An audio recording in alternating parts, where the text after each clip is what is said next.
আসসালামু আলাইকুম ওয়া রাহমাতুল্লাহি ওয়া বারাকাতুহু। প্রিয় দর্শক, আজকে আমি আপনাদের সামনে এমন একটি মহা দামি ইস্তেগফারের কথা বলবো। প্রিয় দর্শক, যদি কষ্ট করে এই ইস্তেগফারটি রাতে ঘুমানোর পূর্বে পাঠ করতে পারেন, তাহলে আল্লাহ তাআলা আপনাকে 7টি পুরস্কার দান করবেন।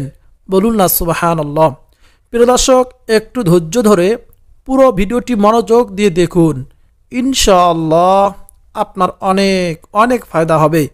মহান আল্লাহ তাআলার কাছে দোয়া করি, হে আল্লাহ, যে ব্যক্তি এই ছোট্ট ইস্তেগফারটির আমল করবে, তুমি তাদেরকে তোমার গায়বী খাজানা থেকে রিজিক দিও। তুমি দুনিয়া ও আখিরাতে তাকে কল্যাণ দান করিও। সকলে বলি আমিন। প্রিয় দর্শক শ্রোতা, এই ভিডিওটিকে লাইক দিয়ে কমেন্টে আপনিও আমিন লিখে দোয়াতে শরীক থাকুন, কেননা কে জানে যে কার দোয়া কখন কবুল হয়ে যায়। প্রিয় দর্শক শ্রোতা, প্রথমে ইস্তেগফার পড়ার 7টি পুরস্কার কি তা জানবো ইনশাআল্লাহ। তারপর জানবো এই দামি ইস্তেগফার কোনটি আপনারা পাঠ করবেন রাতে ঘুমানোর আগে। প্রিয় দর্শক শ্রোতা, 7টি পুরস্কার মধ্য থেকে সর্বপ্রথম 1 নম্বর পুরস্কার হলো আল্লাহ তাআলা রিজিকে বরকত করে দিবেন। বলুন না সুবহানাল্লাহ। রিজিকে বরকত হবে, বরকত হয়। রাসূল করিম সাল্লাল্লাহু আলাইহি সাল্লাম ইরশাদ করেছেন, সৎকর্ম ছাড়া অন্য কিছু আয়ুকাল বাড়াতে পারে না, অর্থাৎ হায়াতকে বাড়ানো যায় না সৎকর্ম ছাড়া, এবং দোয়া ছাড়া অন্য কোনো কিছুতেই তকদির পরিবর্তন হয় না। মানুষ তার পাপ কাজের কারণে তার প্রাপ্ত রিজিক থেকে বঞ্চিত হয়। ইবনে মাজাহ 4022 নম্বর হাদিস। অতএব রিজিকের বরকতের জন্য পাপমুক্ত থাকা আবশ্যক। পাপমুক্ত থাকার অন্যতম মাধ্যম হলো ইস্তেগফার। ইস্তেগফারের মাধ্যমে মহান আল্লাহ তাআলা বান্দাকে পরিশুদ্ধ করেন, ফলে তার রিজিকের অভাব দূর হয়ে যায়। হাদিসে এসেছে, যে ব্যক্তি বেশি বেশি ইস্তেগফার করবে, আল্লাহ তাআলা তার সব সংকট থেকে উত্তরণের পথ বের করে দিবেন, সব দুশ্চিন্তা মিটিয়ে দিবেন এবং অকল্পনীয় উৎস থেকে তার রিজিকের ব্যবস্থা করে দিবেন। বলুন না সুবহানাল্লাহ। প্রিয় দর্শক শ্রোতা, 7টি পুরস্কারের মধ্য থেকে 2য় নম্বর পুরস্কার হলো আল্লাহ তাআলা তার জীবনের সকল গুনাহ মাফ করে দিবেন, সকল গুনাহ মাফ হবে। এমন ধারণা করা উচিত নয় যে এত বেশি গুনাহ করে ফেলেছি যে আল্লাহ তাআলা আমাকে ক্ষমা করবেন না। মূলত এমন চিন্তা থেকে গুনাহের পরিমাণ আরও বাড়ে। অথচ গুনাহ হয়ে গেলে মহান আল্লাহ তাআলার কাছে যারা ক্ষমা চায়, তিনি তাদের ক্ষমা করে দেন। বলুন না সুবহানাল্লাহ। পবিত্র কোরআনে ইরশাদ হয়েছে, আর কেউ কোনো মন্দ কাজ করে অথবা নিজের প্রতি জুলুম করে পরে আল্লাহ তাআলার কাছে ক্ষমা প্রার্থনা করলে আল্লাহ সে ক্ষমাশীল, পরম দয়ালু, আল্লাহ তাআলা তাকে ক্ষমা করে দেন। সূরা নিসা আয়াত 110।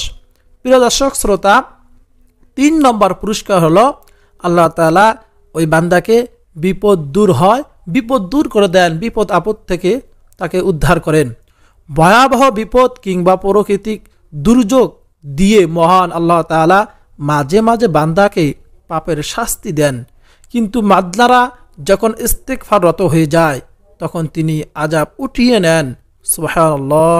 পবিত্র কোরআনে ইরশাদ হয়েছে যে, এবং আল্লাহ এমনই নন যে তারা ক্ষমা প্রার্থনা করবে, ইস্তেগফার করবে, অথচ তিনি তাদেরকে শাস্তি দিবেন। সূরা আনফাল 33। প্রিয় দর্শক শ্রোতা, অতএব কোনো ধরনের বিপদ আপদে ও মহামারী দেখা দিলে মুমিনের প্রধান কাজ হলো বেশি বেশি ইস্তেগফার পাঠ করা।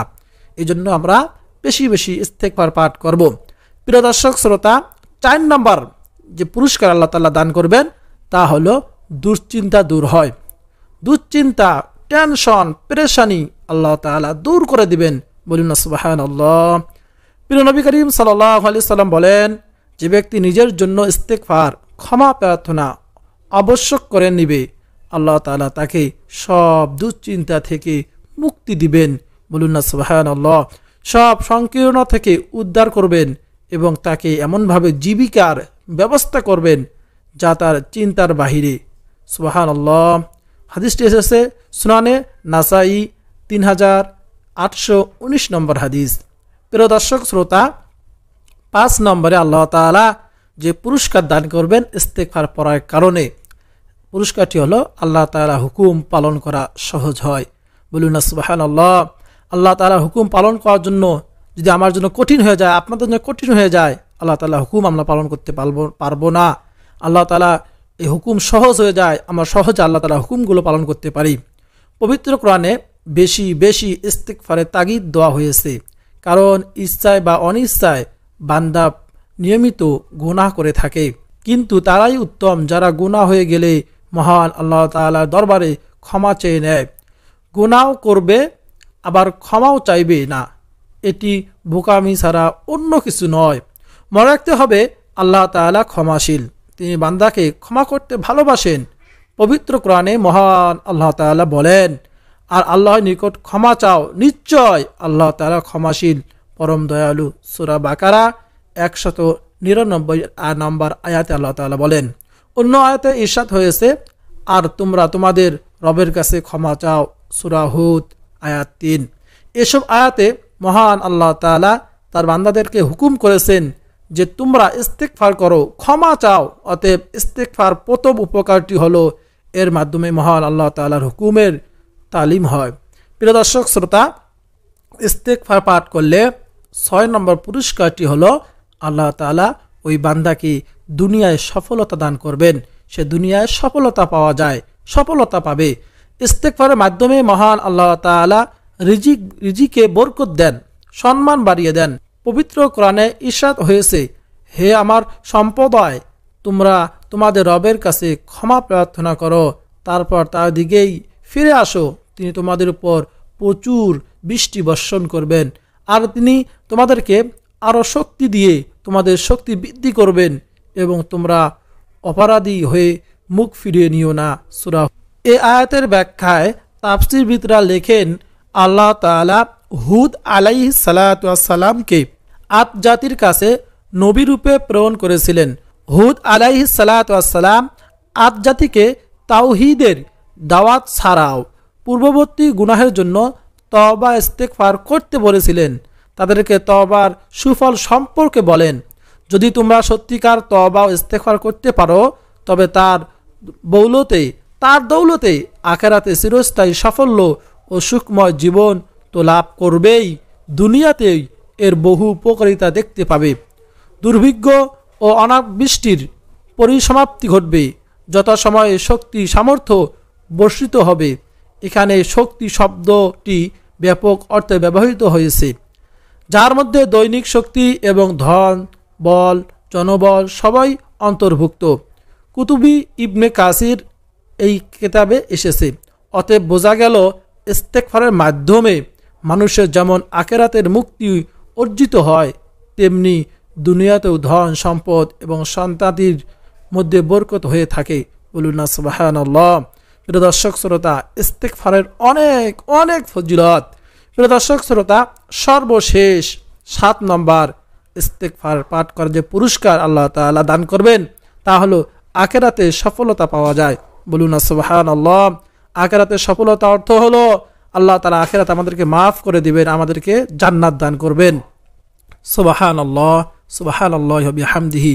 মহান আল্লাহ তাআলা ইস্তেগফারকারীদের জন্য আখিরাতে যা রেখেছেন সে সম্পর্কে পবিত্র কোরআনে ইরশাদ হয়েছে, বলুন আমি কি তোমাদেরকে এসব বস্তু থেকে উৎসকণ্ঠতর কোনো কিছু সুসংবাদ দেব?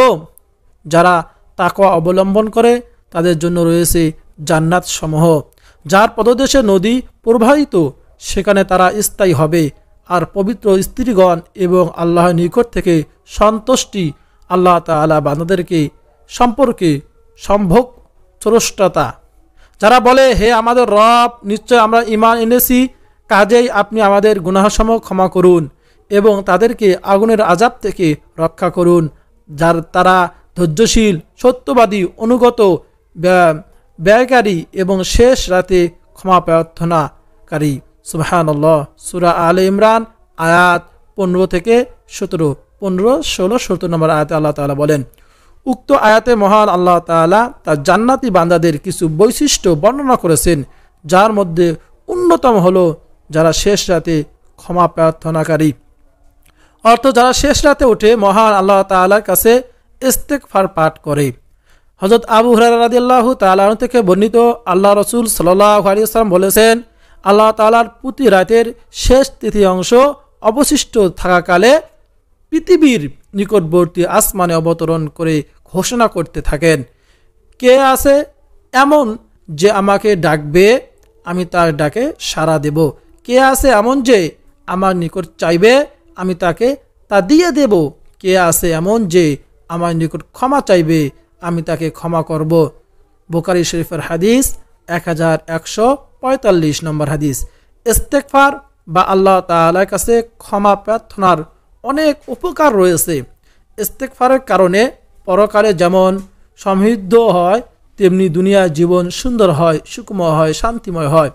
পাপ থেকে মুক্তি ছাড়াও মানব জীবনের যাবতীয় সংকট ও বিপদ আপদ থেকে মুক্তির হাতিয়ার এই ইস্তেগফার।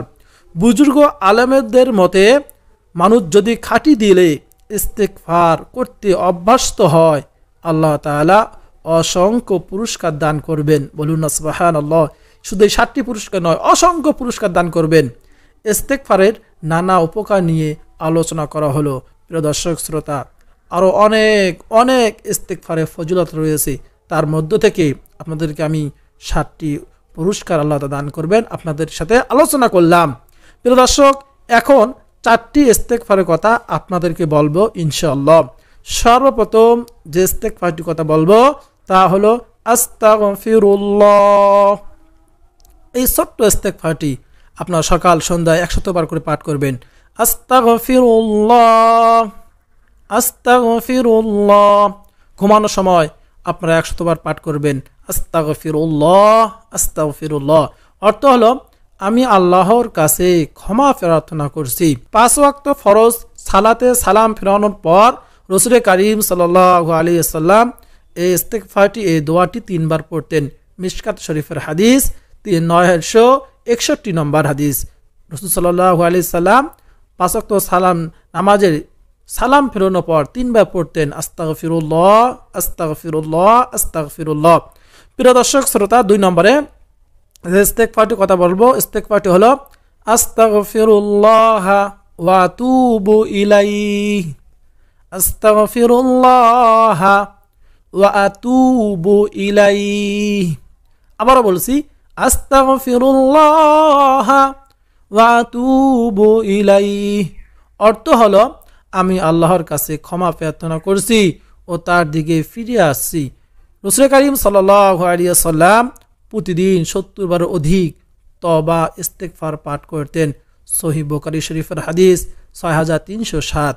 প্রিয় দর্শক শ্রোতা, এই ইস্তেগফারটি আমরা রাতে ঘুমানোর পূর্বে 100 বার পাঠ করে ঘুমাবো ইনশাআল্লাহ।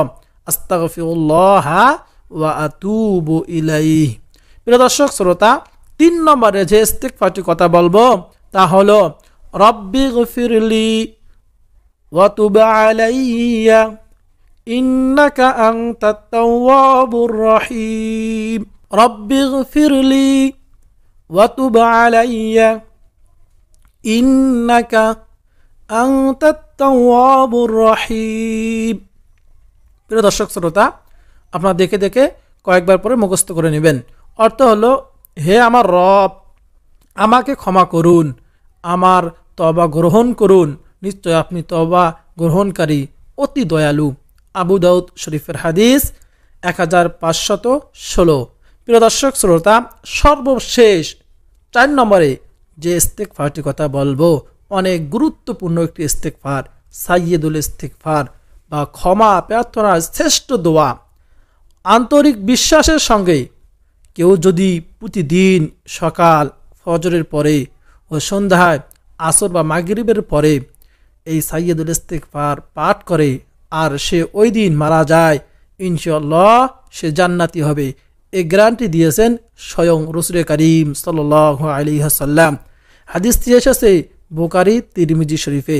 প্রিয় দর্শক শ্রোতা, এই সাইয়্যিদুল ইস্তেগফার হলো আল্লাহুম্মা আনতা রাব্বি লা ইলাহা ইল্লা আনতা খলাকতানি ওয়া আনা আবদুকা ওয়া আনা আলা আহদিকা ওয়া ওয়া'দিকা মাস্তাতা'তু আউযু বিকা মিন শাররি মা সানা'তু আবুউ লাকা বিনি'মাতিকা আলাইয়া ওয়া আবুউ লাকা বিযামবি ফাগফিরলি فإنه لا يغفر الذنوب إلا أنت।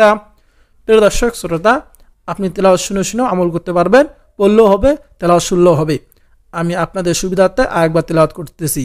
আল্লাহুম্মা আনতা রাব্বি লা ইলাহা ইল্লা আনতা খলাকতানি ওয়া আনা আবদুকা ওয়া আনা আলা আহদিকা ওয়া ওয়া'দিকা মাস্তাতা'তু আউযু বিকা মিন শাররি মা সানা'তু আবুউ লাকা বিনি'মাতিকা আলাইয়া ওয়া আবুউ লাকা বিযামবি ফাগফিরলি ফাইন্নাহু লা ইয়াগফিরুয যুনুবা ইল্লা আনতা। অতএব যারা রাতের শেষ অংশে মহান আল্লাহ তাআলাকে ডাকে সাড়া দিবে এবং ইস্তিগফার পাঠ করবে, আল্লাহ তাআলা তাকে ক্ষমা করে দিবেন। বলুন না সুবহানাল্লাহ। প্রিয় দর্শক শ্রোতা, এই সাইয়্যিদুল ইস্তিগফার আমরা সকাল সন্ধ্যায় কমপক্ষে একবার পাঠ করব এবং শেষ রাতিতে উঠে তাহাজ্জুদের নামাজ আদায় করে আমরা ইস্তিগফার পাঠ করে তারপর আল্লাহ তাআলার কাছে দোয়া করব এবং জান্নাতে প্রবেশ করাবেন। আল্লাহ তাআলা আমাদেরকে সবাইকে যেন বেশি বেশি তওবা ইস্তিগফার পাঠ করার তৌফিক দান করুন, আমিন। প্রিয় দর্শক শ্রোতা, অত্যন্ত কার্যকরী একটি ভিডিও। যদি আপনার কাছে ভালো লাগে অবশ্যই চ্যানেলকে সাবস্ক্রাইব করে নেবেন এবং ভিডিওটি বেশি বেশি করে শেয়ার করে দিবেন যেন অপর মুসলিম ভাই ও বোনেরাও দেখতে পারে ভিডিওটি। প্রিয় দর্শক শ্রোতা, আপনাদের কাছে একটি অনুরোধ হলো, অবশ্যই আমল করবেন, ইনশাআল্লাহ আপনার ফল পেয়ে যাবেন। বিশ্বাসের সঙ্গে আমল করবেন এবং বেশি বেশি আল্লাহ তাআলার কাছে দোয়া করবেন। 5 ওয়াক্ত নামাজ জামাতের সহিত আদায় করবেন। মা বোনেরা আপনারা নামাজ বাসায় বাড়িতে আদায় করবেন। প্রিয় দর্শক শ্রোতা, আল্লাহ তাআলা আপনাদেরকে উত্তম প্রতিদান দান করবেন। প্রিয় দর্শক শ্রোতা, আজকে এই পর্যন্ত, দেখা হবে পরবর্তী কোনো ভিডিওতে। আপনাদের সকলের সুস্বাস্থ্য কামনা করে আমি বিদায় নিচ্ছি। আসসালামু আলাইকুম ওয়া রাহমাতুল্লাহি ওয়া বারাকাতুহু।